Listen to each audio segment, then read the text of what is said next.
Hi there and welcome. You're listening to the first ever edition of the Mediocre Sports Talk podcast, courtesy of Daniel Marino. Today we'll be talking about Floyd Mayweather versus Conor McGregor, so basically what everyone else is talking about. I'm going to go over the state of the UFC heavyweight division, which I think is a big issue right now.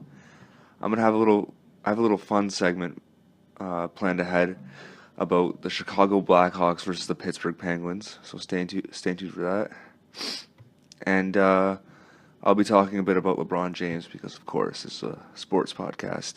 You can't have a sports podcast and not talk about LeBron James every 2 seconds. So first up, we got Floyd versus Conor. That is Conor with one N. So when you're spitting out your hot takes on Twitter about Conor McGregor, you'll notice that a lot of MMA heads get kind of upset when you spell his name wrong, which is fair because you shouldn't spell people's names wrong. Conor McGregor spells his first name with one N. So please spell it with one N. But yeah, why are people so interested in Conor McGregor versus Floyd Mayweather? And I think this is an important question because for the most part, if you look out at people talking about the fight, most of them are saying Floyd's going to kill Conor.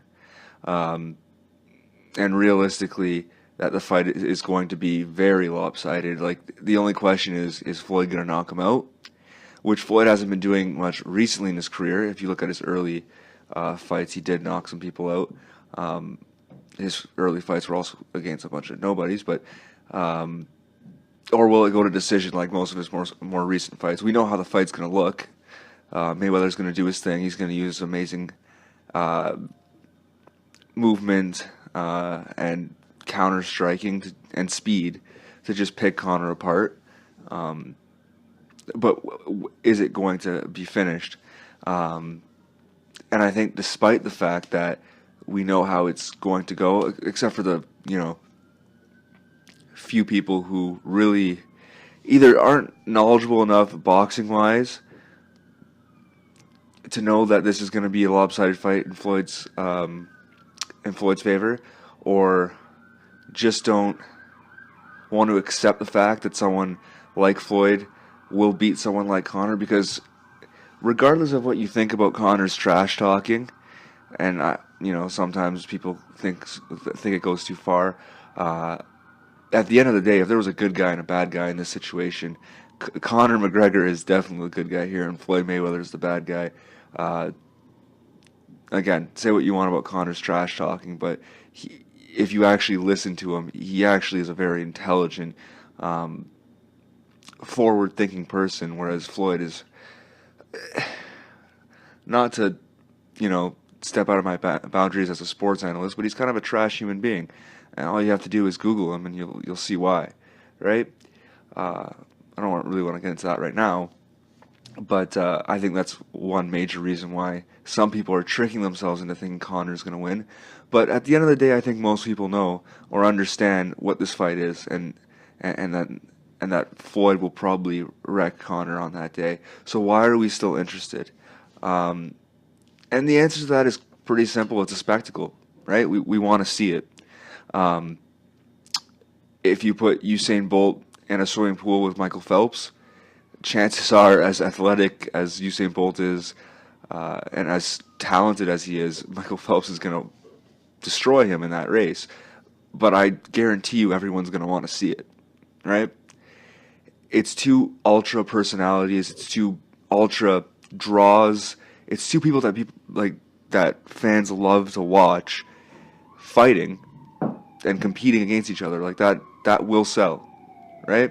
And I won't lie, like, as much as I keep saying, people asked me from the beginning when this was a rumored fight, what do you think about Conor versus Floyd? Do you want to watch it? Stuff like that. I kept saying it's stupid. I don't, it is at its core, it's kind of dumb, but at the end of the day, I'm going to watch it, right? That's not even a debate. I will watch Conor versus Floyd. It's a spectacle. It's, I don't know, it's something that people want to see. Maybe it's just because the two guys that are involved are such big draws. Maybe it's just because it's so delightfully weird. I'm not really sure, but it is a draw, I can tell you that much. It is a spectacle, and it is something that I will be watching. And that millions of people will be watching, and I really do mean millions. The one thing that I'm really interested in, and I kind of talked about this on my Quick Hits article from a few days ago, I'm really interested to see how much money is going to be dished out. That's always interesting when it comes to a Floyd Mayweather fight, and somewhat for a Conor McGregor fight as well. If you know anything about Floyd, you know that he gets a ridiculous payout for a lot of his more recent fights. Just look at the numbers for the Manny Pacquiao fight, and you'll see that a lot of money. When people say boxing is dead, I don't think they've taken a look at some of the payouts for boxers. I'm not just talking about people with Floyd's pedigree, but if you look at Floyd's payouts his last few fights, it's almost cartoonishly insane. And I'm talking like over $100 million for one fight. Just ridiculous amounts of money. So I'm interested. I know Floyd is going to make a lot of money because at the end of the day, as much as Pacquiao versus Mayweather was a more interesting fight from a boxing standpoint, people want to see Conor, and they want to see Conor fight Mayweather.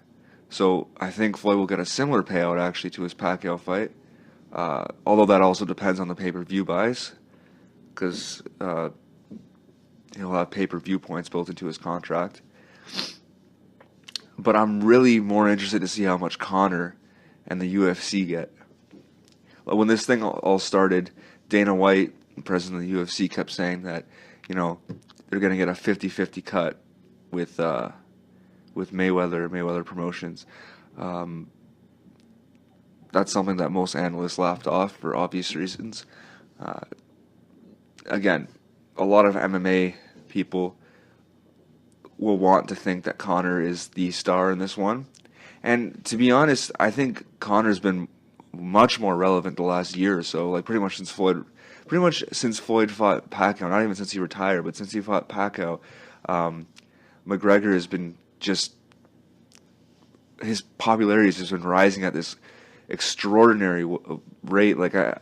There have been very few MMA fighters to break the mainstream bubble of sports, and no one's done it like Conor. Like GSP kind of broke the mainstream bubble. Ronda Rousey definitely broke the mainstream bubble at around the same time as Conor. But Conor, I really do believe that at certain points in this past year, Conor was the most talked about, most popular athlete in the world. And for an MMA fighter, that is just insane because no one has been close to that level in that sport ever. Ever. Barely any of them break the mainstream.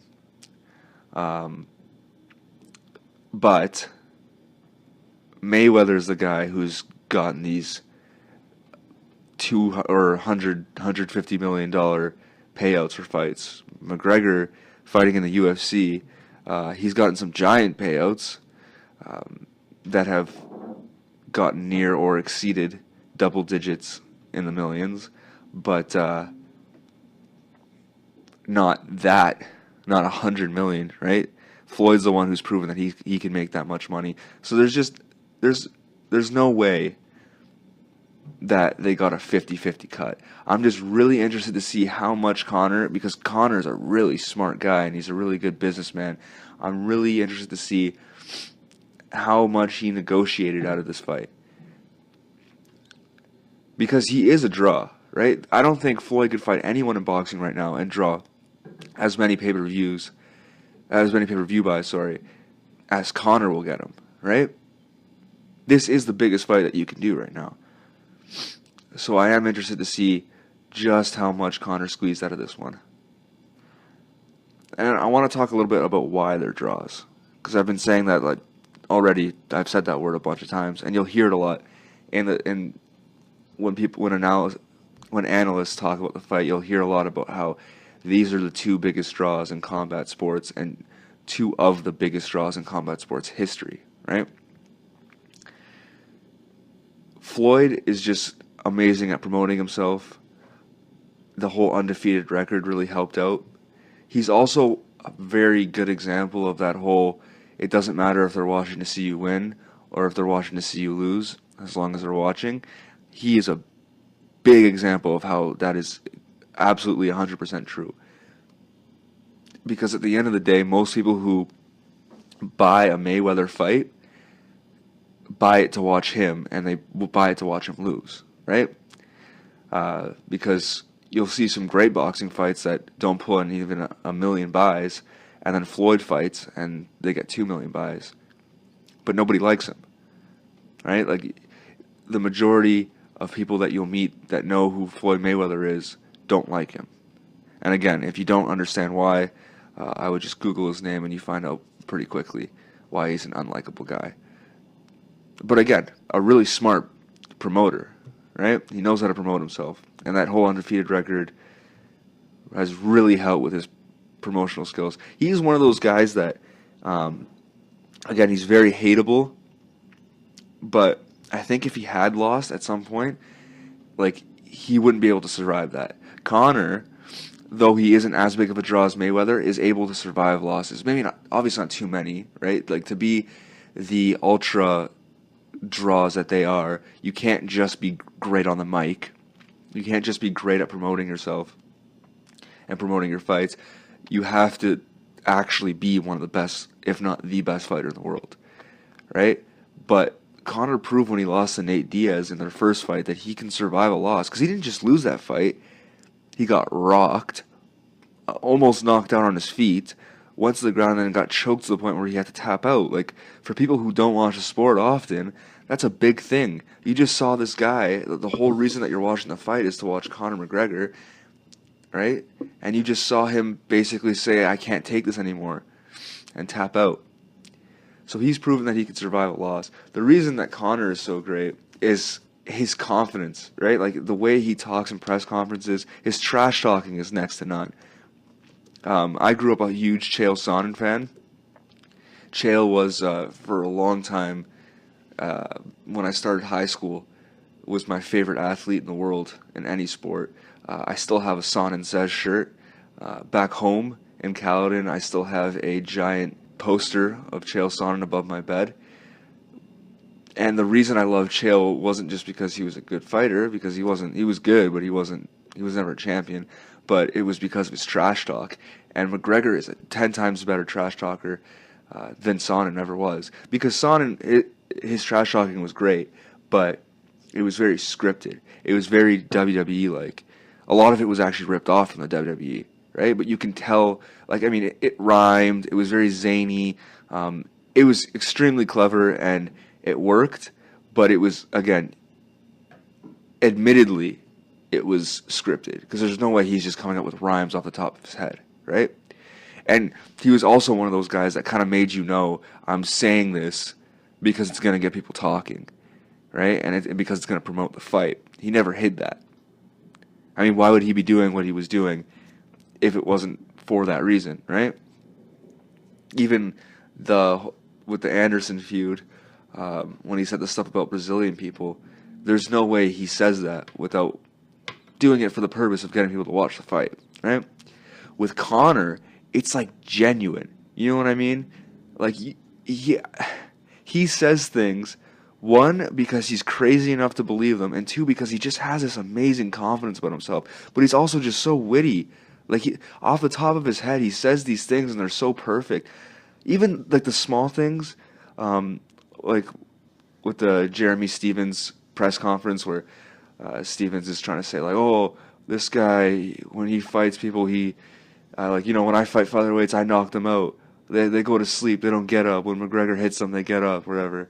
And McGregor had that beautiful, just slow, waits for everyone to stop, like, laughing or whatever. That slow turnaround, and just, who the F is this guy? And even just the way he says things, I mean, that was the most classic line in MMA all of last year.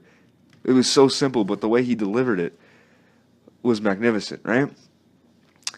But it's also just, you know, again, because he's been able to back it up with his performances. Say what you want about Conor. Again, you might hate him because of his trash talking, but this guy knocked out one of the greatest MMA fighters of all time in 13 seconds.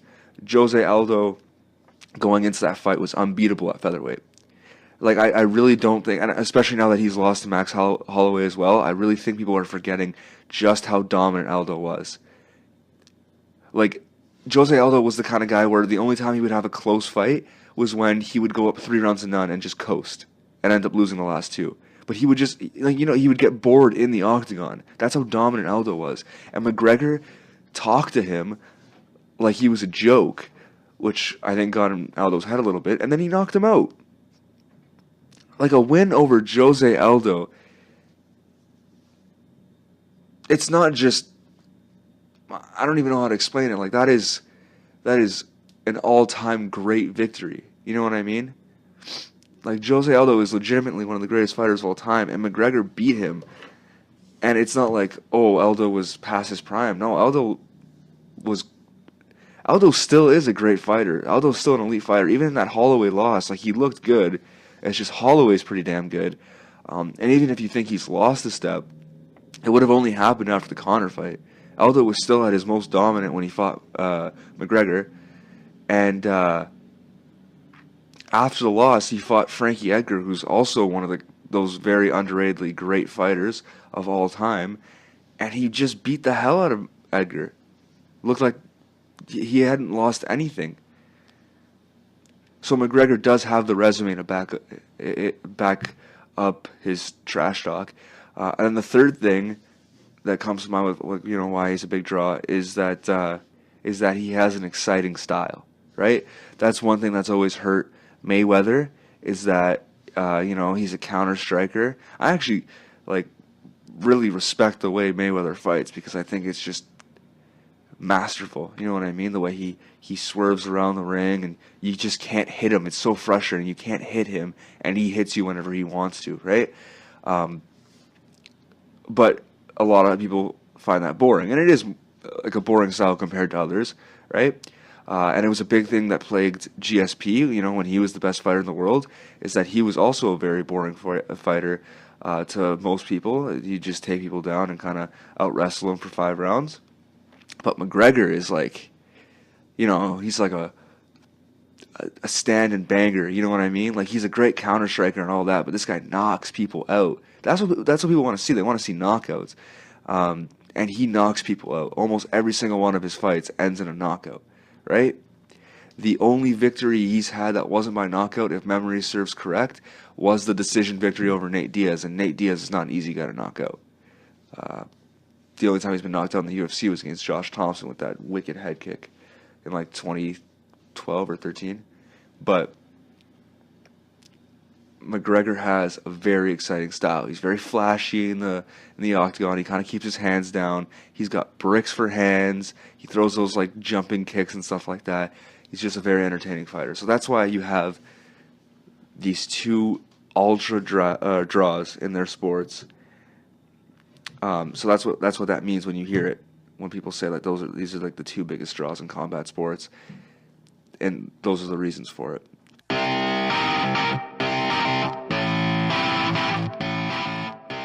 So I know I mentioned at the top of the show that LeBron is almost all a lot of sports media outlets talk about.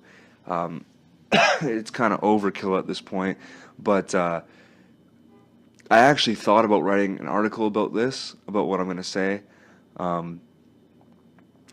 But what happened was, when I went on ESPN.com that day, I saw actually 4 articles dedicated just to LeBron James and the fallout of the NBA Finals. So I figured, yeah, it's a little bit overkill. But I thought, I'd give my say on the matter. Hopefully it doesn't go too long, but, knowing me, it probably will.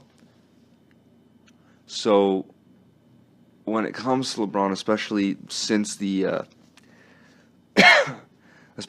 finals ended, all anyone wants to talk about is LeBron versus Jordan. Now, in my opinion, I've already made up my mind when it comes to LeBron versus Jordan. I'll admit that there's probably a bias in that I've seen LeBron play live, but I wasn't around when Jordan was playing, right? But I've made up my mind that LeBron is the greatest player of all time. The way he takes over games, the way he does absolutely everything in the game of basketball, almost to perfection. has convinced me that LeBron James is the greatest player of all time. But when you're talking LeBron versus Jordan, an important thing to remember when you're having that debate, in my opinion, is that this will always be debatable. You will never have a consensus whether LeBron or Jordan is better. It is impossible to have everyone think the same in a sport where, one, they're playing in two different eras. They're not even playing at the same time. And two, it's a team sport, so it's kind of hard to, like, if it was like a sport like tennis, for example, you're playing out there by yourself. So when you have the most Wimbledon victories or the most major tournament victories, that's usually a good indication that you're the greatest of all time.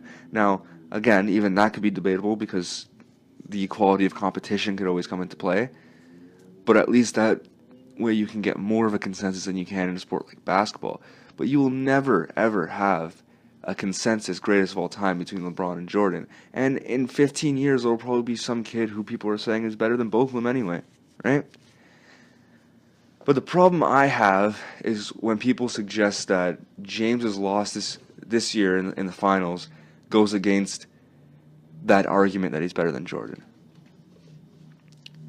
Now, like I said, there's never going to be a consensus, but I like having the debate with people. But to say that losing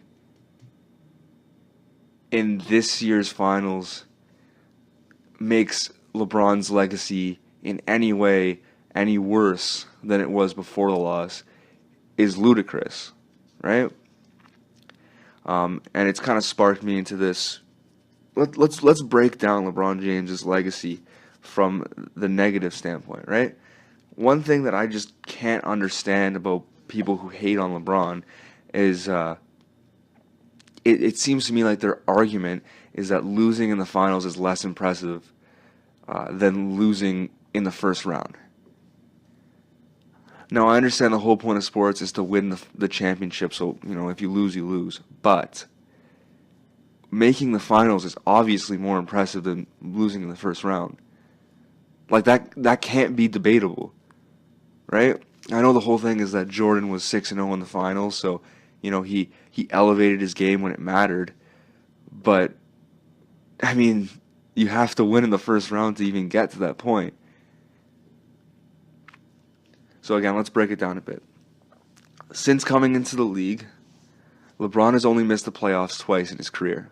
Those were his first 2 years in the NBA, where his team, which drafted him first overall, was kind of brutal. LeBron James has never lost in the first round of the playoffs. Never. I can't think of one great athlete that has that same record. He has never once lost in the first round.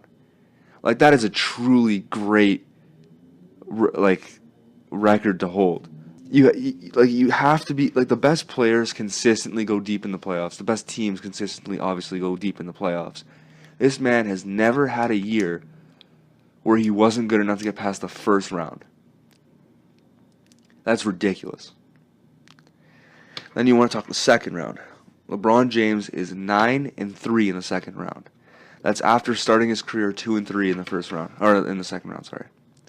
9-3. So not only does he make it to the second round every year, he's only lost in the second round 3 times, and he's won 9 times. In the Eastern Conference Finals, which he's made all but 5 times in his career, that being the 3 times he's lost in the second round in the first 2 years when he didn't make the playoffs, he's 8-1. Making the conference finals 9 times in your career, in my opinion, is an unbelievable statistic, right? That's one of the things that people talk about in football when they talk about the Patriots and Tom Brady and Bill Belichick, is that they're in the AFC Championship every year and how impressive that is.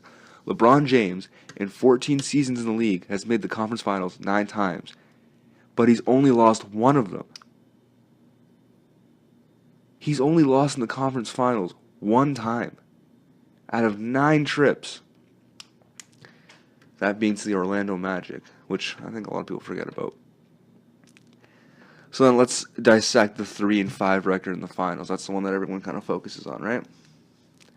The first time LeBron James went to the finals, his Cleveland Cavaliers were swept by the San Antonio Spurs.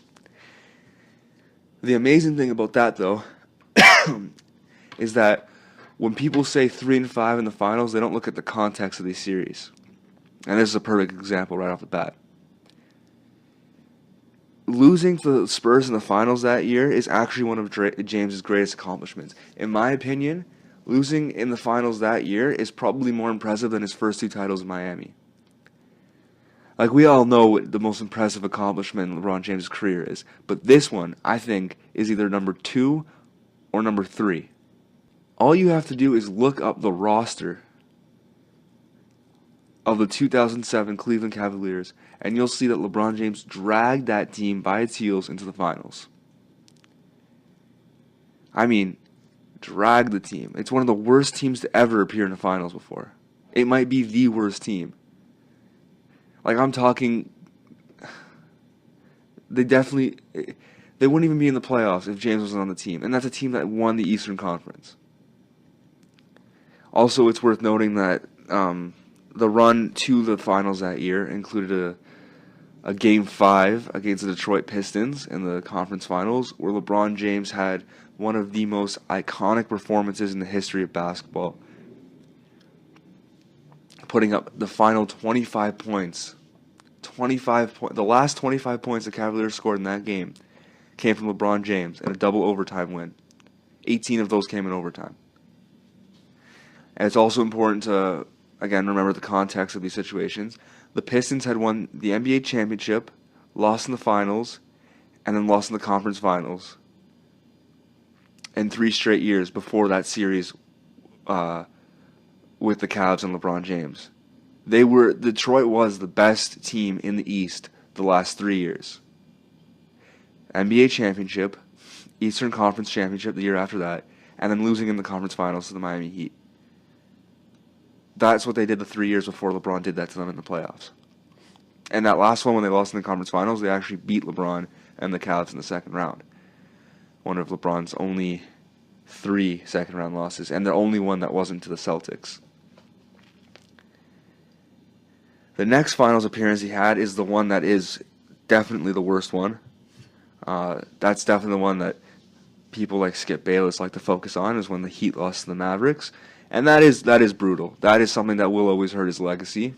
Because, again, it's important to remember the context. Either way, LeBron forms a super team with Wade and Bosh. They were definitely the better team than the Mavericks. And, they really were supposed to win at least 4 straight championships. He finally gets back there, and they lose in Game 7.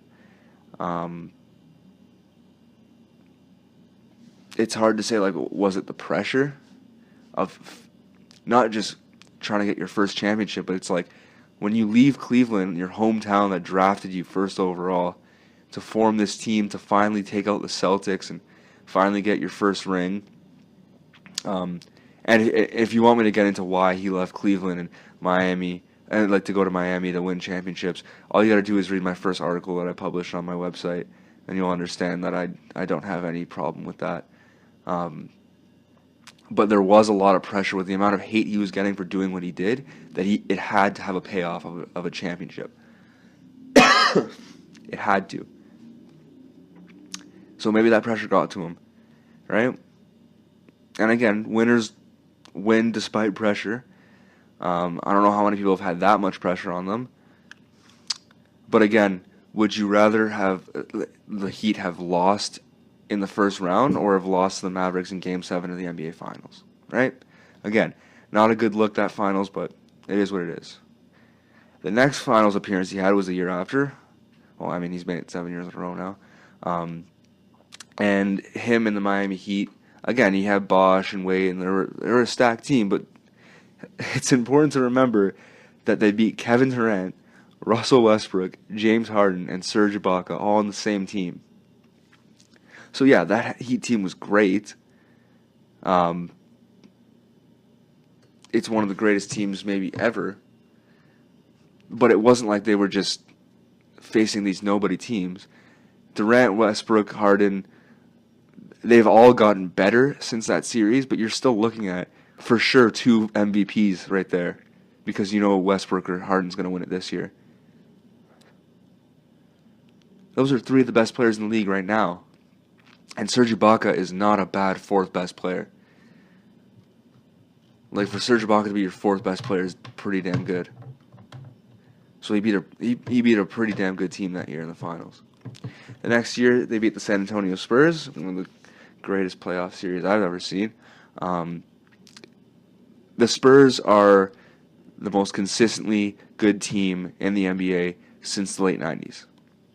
So beating the Spurs in the finals is about as impressive as it gets. Especially for LeBron, because those are the same Spurs that swept his Cavaliers in his first finals appearance. The next year, he lost to the Spurs in 5 games with the Heat. Again, it's important to remember the context that comes with these series. Everyone talks about 3 and 5. Everyone talks about him going only 2 for 2 with the Heat in the finals, right?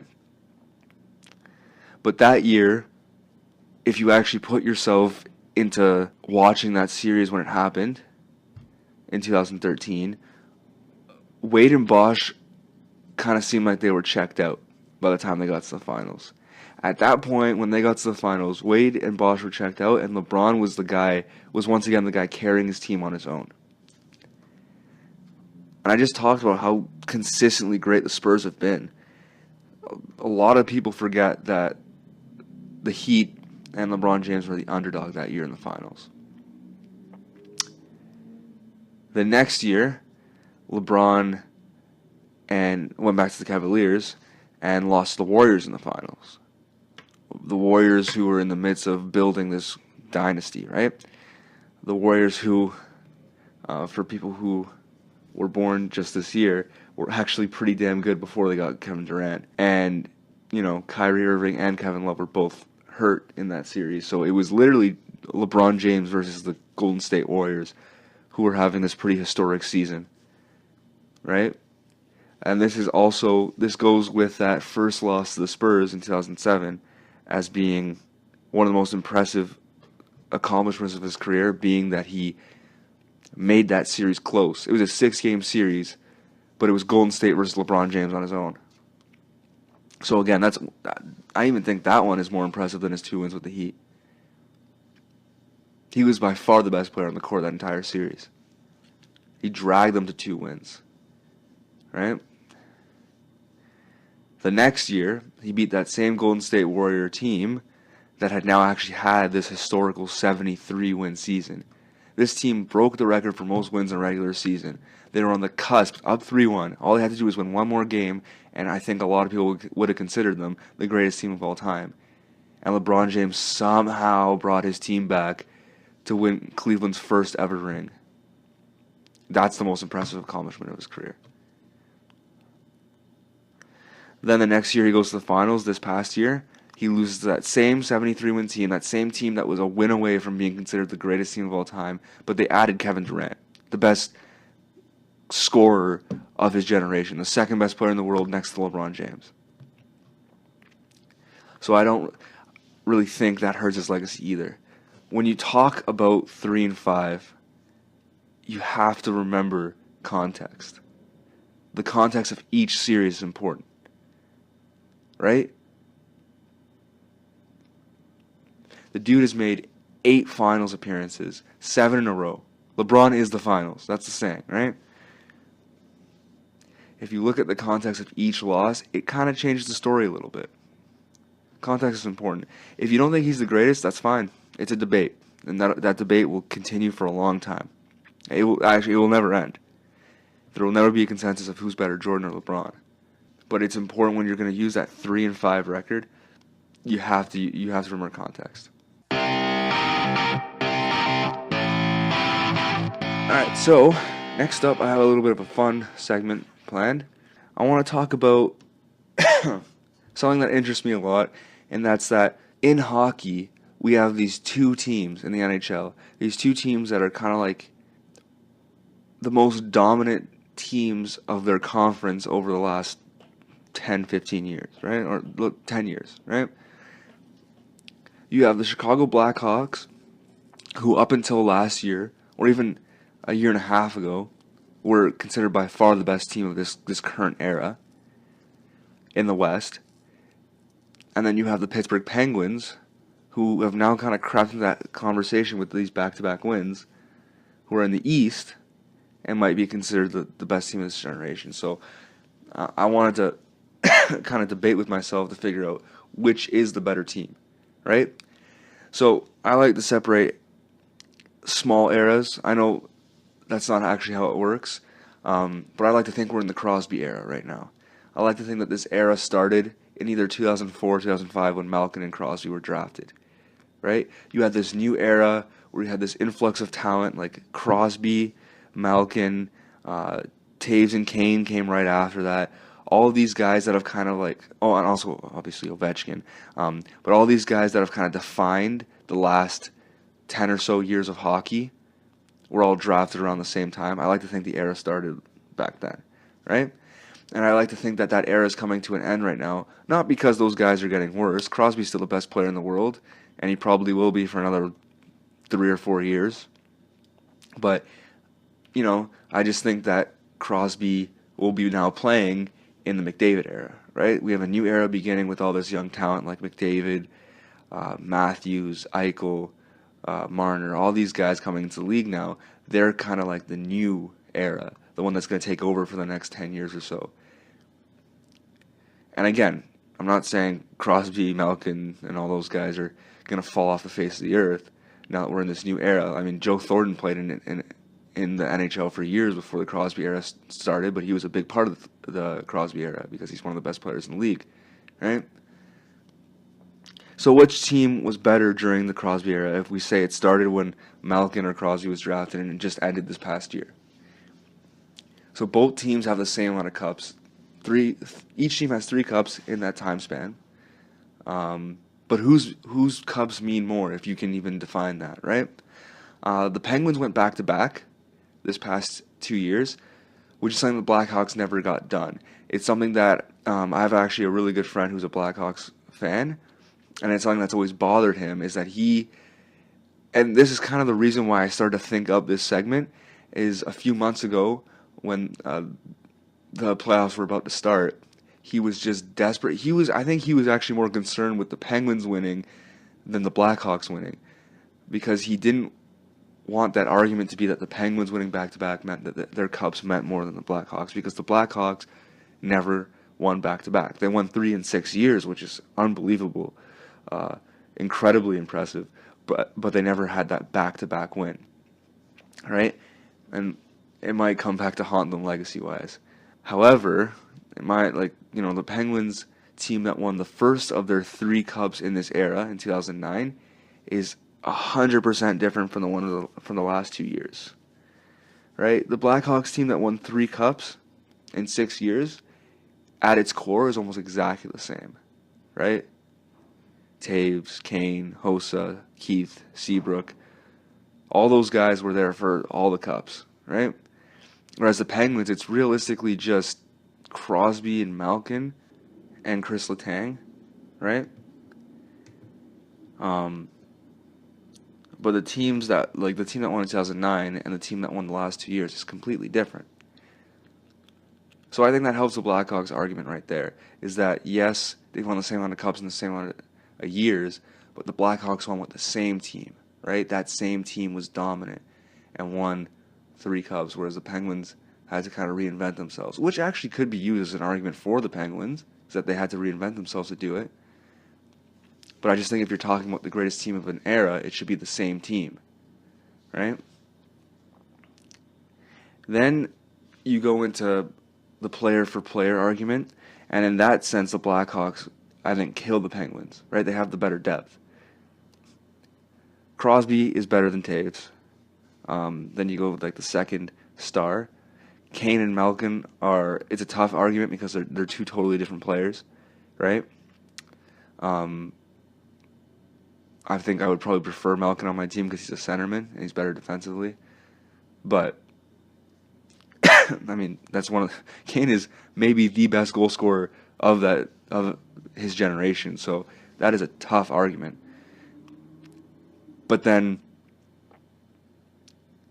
Seabrook and Keith are both better than Chris Letang, right? That's two defensemen that are better than the Penguins' best defenseman of their 3 cups. Or, I mean, maybe you give another defenseman it over Letang in the first year, but Letang's been there for all 3 years, right? And Keith and Seabrook are both better than Letang. Does anyone on the Penguins roster stand up to Marian Hossa? Because Marian Hossa, who was actually with the Penguins when they lost the Cup Finals in 2008, so I kind of almost would have canceled out, but they never won with him. Marian Hossa is a very, very under-the-radar, great player. Future Hall of Famer. I don't think people talk about Marian Hossa enough, and it's probably because his 3 cups came when he was, playing with Taves and Kane and Keith and Seabrook. But Marian Hossa is like an amazing, amazing player. A player who kind of changed the way he played too. He kind of started off as a more flashy player, but he's a great penalty killer now. You know what I mean? He kind of reinvented himself. And then if you go by goalie, the goalies on both sides are good. I mean, they're definitely good enough to win some cups, right? But neither is great. Neither is a game changer. Marc-Andre Fleury, I feel horrible about what happened to him in this year's playoffs. I really wish he got to play it out and see if he could have got it done the same way Murray did. Because I don't think Murray was like the game changer in that series against the Predators either. But, Marc-Andre Fleury, great goalie, not an elite goalie, right? He wasn't changing the series. He was just being good enough to, he's being good enough for them to win it, right? Same thing with Murray, and the same thing with Corey Crawford. I feel bad for Crawford because I feel like his legacy is that he's not a good goalie, but Corey Crawford is a good goalie. He's remained a top 10 goalie in the NHL for years now, right? And if not top 10, then fringe top 10. But again, he's not a game changer. Oh, plus he was only there for the last 2 cups. But then you go into the time span as well. So the Blackhawks won 3 cups in 6 years. Penguins won 1 in 2009, and then they won back-to-back the last 2 years. All that means to me, and again, this is being really nitpicky, but we're also debating 2 teams that have never actually played each other in the Cup Finals, so I guess I have to be nitpicky. But to me, that means that the Penguins were the best team in the NHL in 2009, and they were the best team in the NHL the last 2 years. The Blackhawks winning 3 cups in 6 years, to me means that they were essentially the best team in the NHL for 6 years. No, they did not win the cup in all 6 of those years, but can you really tell me, if you just take that 6-year period off the timeline and say who was the best team in the NHL during these 6 years, you have to give it to the team that won 3 cups in those 6 years, right? I mean, they were definitely the best team in the NHL for a 6-year period. And you can't say that about the Penguins at any point in history. I think another thing that goes into this argument is that, who was the foil of each team, right? And it wasn't anyone from opposite conferences because each team went 3-0 when they went to the finals. Well, I guess if you go back a year prior, the Penguins lost to the Red Wings, then beat them the next year. But I think a big thing that helps the Blackhawks argument is that their foil was the LA Kings, whereas the Penguins' foil was the Washington Capitals.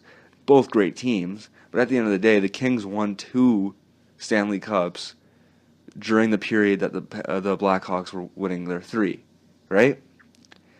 And they also had to beat the Blackhawks in one of the greatest Game 7s ever just to get to that Cup Finals, to get to one of their Cup Finals that they won. Now, you could say that that's an argument against the Blackhawks because they didn't always beat their foil, whereas the Penguins always beat the Capitals. However, I think the fact that the Kings showed that that they were good enough to win not just 1 cup but 2 cups, shows that they were the better foil than the Capitals were to the Penguins, right? So the fact that the Blackhawks had to go through the Kings and had that rivalry in the West of a team that not only was just really good, but was good enough to win Cups and had proven that they can win Cups. I think that's actually a big argument for why the Blackhawks are better. Whereas the Penguins, yes, their foil was the Capitals. Yes, the Capitals have been an unbelievably great team for the last few years. And they have that guy named Ovechkin, but they've never proven that they can win it. Because the Capitals have never won a cup in their history. And not only that, and I mean, this could be chalked up to the Penguins just being too good to let them do this, but Alex Ovechkin, since he's joined the Capitals, has never gone to the conference finals. Has never gone to the conference finals. It's not just losing to the Penguins, right? They've lost series to the Islanders. They've lost series to the Canadiens. Like, whether you agree with this or not, there's reason to believe that they're kind of a choke artist team, right? That they can't get it done when it matters. So them being the biggest foil for Pittsburgh might be an argument against why, or it might be an argument for why the Blackhawks are better because they have the better foil. At the end of this really non-existent debate that I just kind of made up, I'm only left with this feeling that it's a crime that we have never gone to see the Blackhawks versus Penguins in the finals. Regardless of who you think is the better team in this generation, and I think it's pretty clear who I think is the better team, and that would be the Blackhawks. The fact that one's in the East and one's in the West, and they've never played each other in the finals, is a crime. Like, we need to see Blackhawks versus Penguins in the finals. For a while, I thought we did see the two best teams of their generation playing each other in the playoffs when we had the Kings and Blackhawks going at it. Since, again, there was that 6-year span, I guess 7-year span because the Bruins were in there as well, where the Blackhawks won 3 Cups and the Kings won 2. So I thought, Kings versus Blackhawks were the two best teams of their generation, just battling it out in the West, having that great conference finals that one year. But now that the Penguins have won 2 in a row, 2 years ago, this wasn't a debate. Now the last 2 years, obviously winning back-to-back Cups changes everything. Now I don't think the Kings really belong in that debate anymore. And it's just, like, imagine the star power. Crosby, Taves, Malkin, Kane, Kunitz, Keith, Kessel, Seabrook. Like, the list goes on with these guys that, I mean, there were definitely some names in there that weren't as good as other names that were in there, but we're talking about phenomenal hockey players. You always see a huge amount of talent in the Stanley Cup Finals, but not, like, that's historically good, especially for the salary cap era, right? I feel like we need to see that Cup Finals, especially now that they're tied at 3.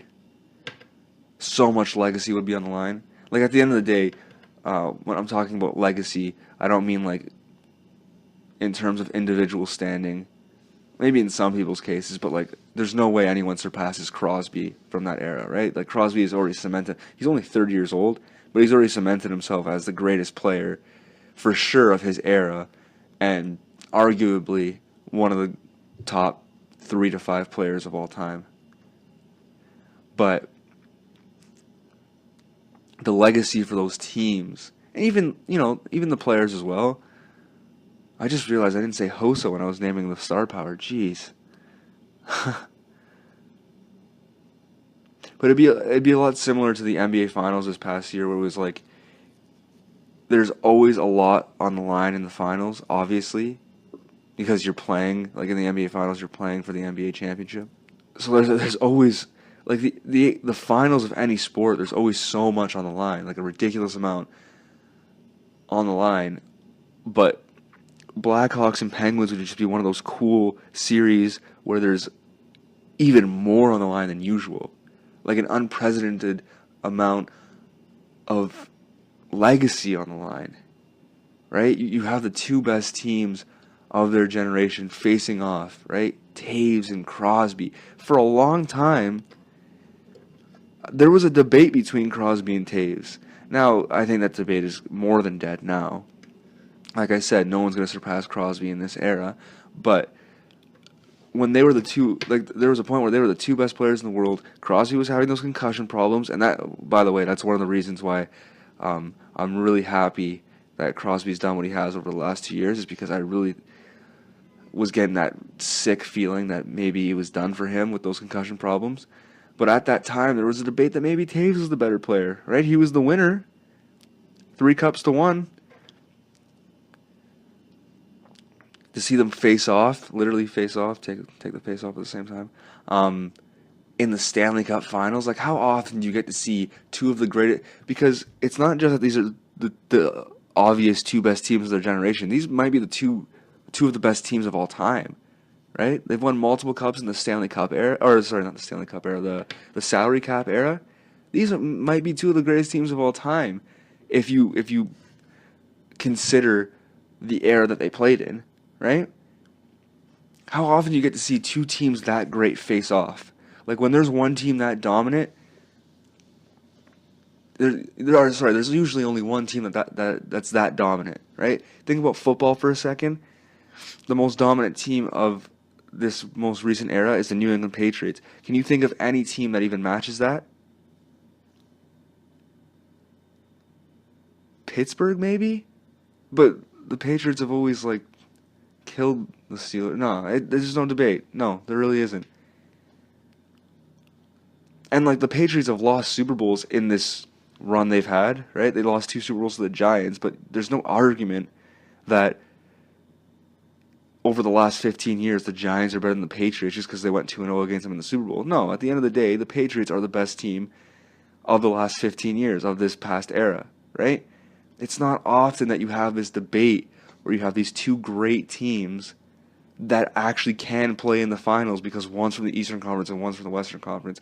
Like, I don't know what I'm arguing about, because it's no one's fault, but, you know, if the hockey gods want to do me a solid and put them in the finals next year, that'd be pretty cool, right? Maybe that's how you send off the era. That's how you usher in the McDavid, Matthews eras. You have them have their last hurrah. You know, the Blackhawks and Penguins fight to see who is the best team of that era, like a trophy that doesn't actually exist or doesn't actually mean anything, except for in the hearts of the players and mediocre sports podcast hosts. But that would then lead into, you know, Leafs versus Oilers in the Cup Finals the next year, and then you start up a new era, right? That would be awesome if that becomes the next one too. If Oilers and Leafs becomes the next Blackhawks and Penguins, I'd be pretty cool with that. 2 Canadian teams too. The Leafs would definitely be the Blackhawks though.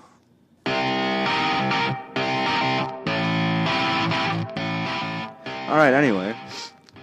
Next up, we're going to talk about the state of the UFC heavyweight division. Now, this has gone on a little longer than I expected to, so I'll try to be short with this one. But I've been meaning to talk about this since Mark Hunt knocked out Derek Lewis in the main event of a fight night 2 weeks ago. It's been known for a while that the UFC's heavyweight division has been lacking in star power and prospects. But it was that knockout, that fight, that made me really realize that the cupboard is really bare at heavyweight in the UFC, right? When you think about combat sports, you think about the heavyweights, right? You think about Muhammad Ali, you think about Mike Tyson, but MMA has always kind of struggled to establish their heavyweight division. At the end of the day, the division in combat sports that has the biggest advantage drawing-wise is the heavyweight division, right? And what I mean by that is, if you don't know who's fighting, what's the division you want to watch the most? If you don't watch a lot of MMA, right? Like, if you're a casual fan, if someone says to you, oh, there's a fight on, oh, who's fighting? I don't know, but they're bantamweights. Or, I don't know, they're heavyweights. Heavyweights is the one that catches your attention more. Those are the big guys, right? At the end of the day, it doesn't matter how good, even if Demetrius Johnson is the quote-unquote pound-for-pound best fighter on the planet, if he fights a UFC heavyweight, he's going to lose that fight, right? That's why the heavyweights just draw better. They're the big guys. They're the ones that at the end of the day, can win any fight. That's why the title of baddest man on the planet belongs to the heavyweight champion, because the argument is that no one on the planet can beat them, right? Unfortunately, there's no true star at heavyweight, which is why one of the reasons why I think this is happening. Like with that Hunt versus Lewis fight, you had Derek Lewis, who, at the end of the day, I don't think anyone thought he was ever going to be a champion. But he was one of the few guys that you didn't know what his complete potential was, right? He was one of those few up-and-coming guys in heavyweight that was actually interesting. And he knew what to say on the mic. He was very entertaining, right? He was one of the few promises left at heavyweight. Gets knocked out by Mark Hunt, and then retires right after the fight. I don't know if that retirement's going to stick, right? A post-fight retirement in the UFC is about as reliable as David Price pitching in the playoffs. No, I'm sorry, that's unfair. I don't actually think David Price is that much. I don't think he's a choke artist. But what I'm trying to say is that if he announces in 2 weeks that he's coming out of retirement, I wouldn't be shocked. But let's take him at his word for right now that Lewis is gone. One of the few promising heavyweights left, gone. Who is there at heavyweight that's interesting? There's Stipe Miocic, who's the champion, Cain Velasquez, Junior Dos Santos, Francis Ngannou, Fabricio Verdum, Alistair Overeem, Mark Hunt. Anyone else? Not really, right? And then if you break those guys down, like Stipe's great. He's an extremely entertaining fighter, knocks dudes out. He's a great boxer. And him and JDS, the first time they fought in 2014, I believe, is, in my opinion, the greatest heavyweight fight of all time. I know a lot of people give that to Antonio Silva and Mark Hunt, but Miocic and Dos Santos was way less sloppy. It was just back and forth, and two of the best fighters on the planet just bashing each other and trying to find out who was better, going to decision. And in my opinion, Stipe actually won that fight. But yeah, he's an extremely entertaining fighter. He's a very likable guy. He's pretty good at promoting himself, but he does it in a nice way. So it's kind of, at the end of the day, in combat sports, if you really want to make a name for yourself, you kind of have to have a McGregor act or something like that, where people kind of hate you too. But you can't hate Miocic, so it's harder for him.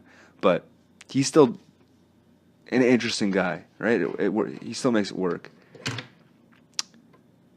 But he doesn't have a true foil, right? At the end of the day, he can make it work being a really exciting fighter who's the champion and who's really likable. But if he's not going to be this ultra personality like McGregor, he needs an opponent or multiple opponents who bring out the best of him, right? Someone that's hateable, or someone he needs an ultra personality on the other side of him, like Aldo did with McGregor, right? Or like Anderson Silva did with Chael Sonnen. Anderson Silva people forget that he was not a big draw. Despite being one of the greatest fighters of all time, Anderson Silva was not a big draw until he fought Chael Sonnen, which got people talking, because Sonnen was bringing in eyeballs by being this huge dick, basically, and having all this trash talk. And getting people on Anderson's side, pretty much. And then Anderson became one of the biggest draws in the sport, right? Stipe needs that, and he doesn't have it. There is not one guy in the heavyweight division that I can see right now that can be that guy for Stipe. And that's why I don't think he's going to become that ultra superstar, right? Look at Cain Velasquez. Cain can't stay healthy. None of the others, his skills in the octagon don't matter. His personality doesn't matter, although he doesn't really have much of a personality. How exciting he is doesn't matter, because he just doesn't fight. And it sucks, because, in my opinion, he actually could have been the greatest heavyweight of all time, right?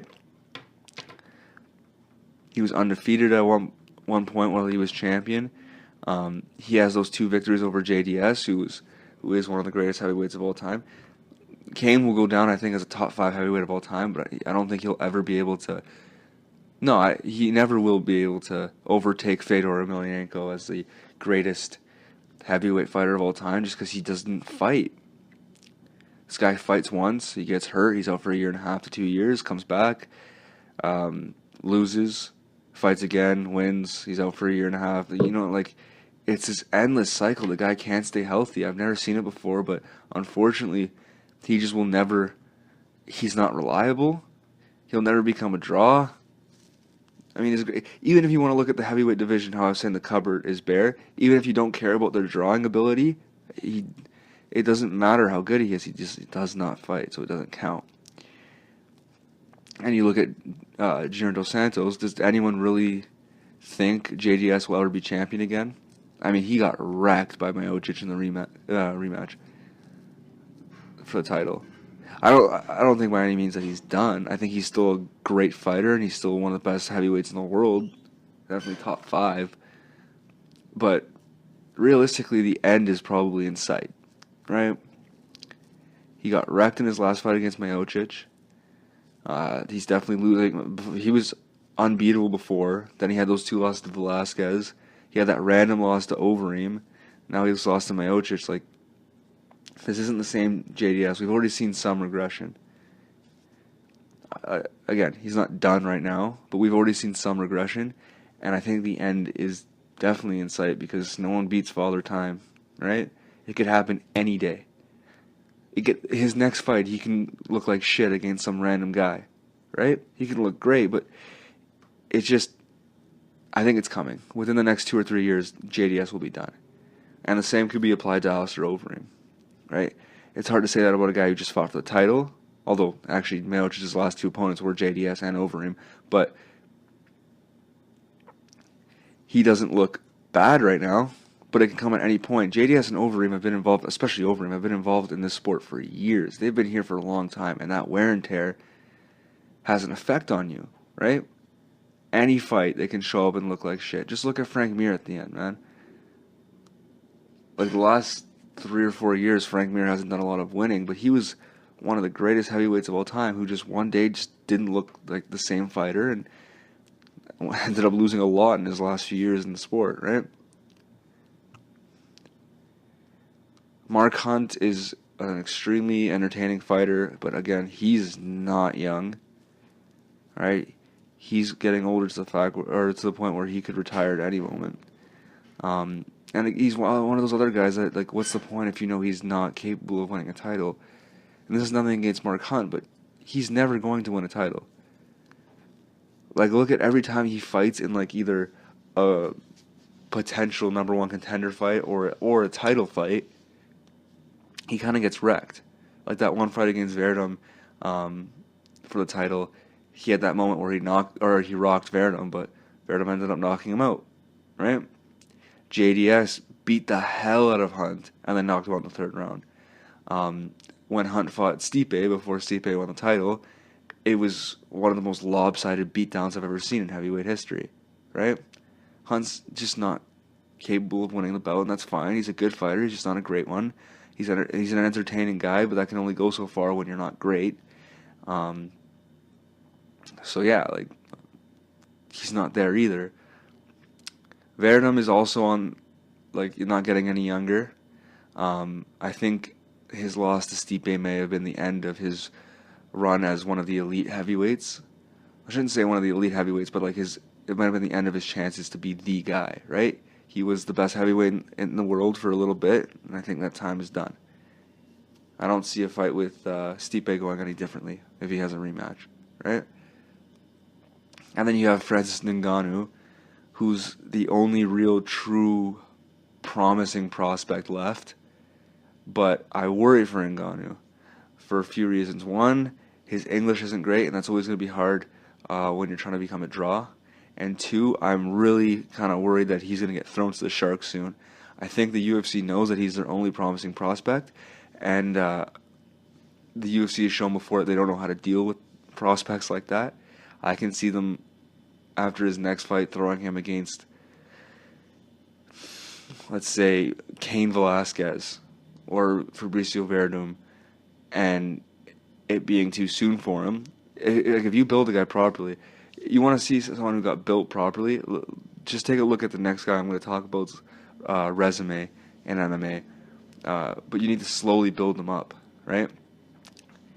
They go 3-0 against some trash cans. Then you get them to someone like a gatekeeper level, right? Maybe an old timer. And then you keep stepping up the competition, good heavyweight.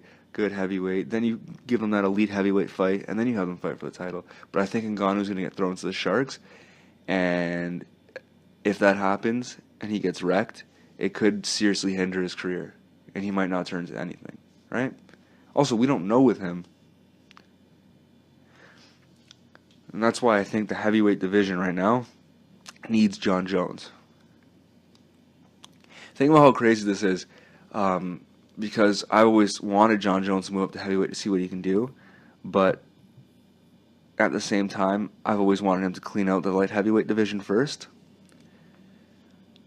But even though Jones has barely fought in the last 2 years, he actually can very easily wipe out the light heavyweight division. He comes back at the end of July to fight Daniel Cormier for what is realistically his light heavyweight belt. If he beats Cormier, he's 2-0 against Cormier, who's clearly the best light heavyweight in the world other than Jones. He can then have a rematch with Alexander Gustafsson. And if he wins that one, which I would pick him to win both easily, I don't think Cormier really has a chance against. The only way either guy beats Jones is if he's really feeling rust from all the time that he's missed, or if he's just not the same fighter after all the time he's missed. But if he comes back anywhere close to where he was before, he'll beat Cormier, and I think he'll actually kill Gustafsson. I think that the first fight with Gustafsson, Jones didn't really take him seriously, and that won't happen this time. If he beats those two guys, who's left for him to fight? Like, he's realistically wiped out the division, despite missing all this time, because light heavyweight's pretty weak as well. If he beats those two guys, he's wiped out the division. There's only one way for him to go, and that's up to heavyweight. That's the only thing the heavyweight division has going for it. That's the only thing that could save the heavyweight division is Jon Jones. That would be a cool foil to Stipe Miocic. Oh my god, imagine that fight.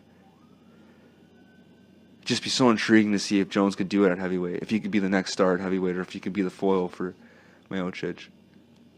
I think Jones is the greatest fighter of all time, just based off of pure skill and athleticism. And I think that if he wins up the division, moves up to heavyweight, and wins the heavyweight belt, I think he'll kind of solidify that, because now he'll have the resume for it. But that's the only thing that could save the light heavyweight division, is if Jones, who's already a star in heavyweight, by their standards anyway, moves up and just really injects some excitement into the heavyweight division, gives them another elite fighter, gives them an established draw, and just the intrigue around whether he can do it at heavyweight, whether people are going to be too big for him to look as dominant. It would just be amazing. And then, but you have to think, like, what happens to the light heavyweight division, which I've already said is pretty weak right now. This is the weakest light heavyweight division has ever been.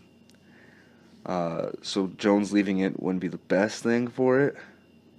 But I mean, if Jones going up to heavyweight saves that division, which is your most important division to try to save, I think it's worth it, especially because you're either deciding between Jones being the champion at a division that kind of sucks and the heavyweight division sucking, or Jones saving the heavyweight division and light heavyweight still sucking. Just something to think about. Anyway, that's it for this week. Be sure to continue checking out my articles at www.mediocresportstalk.wordpress.com. I can't really afford anything better than that right now. But it's working for now. But yeah, keep coming to the website and checking out my articles. And come back next week for another edition of Mediocre.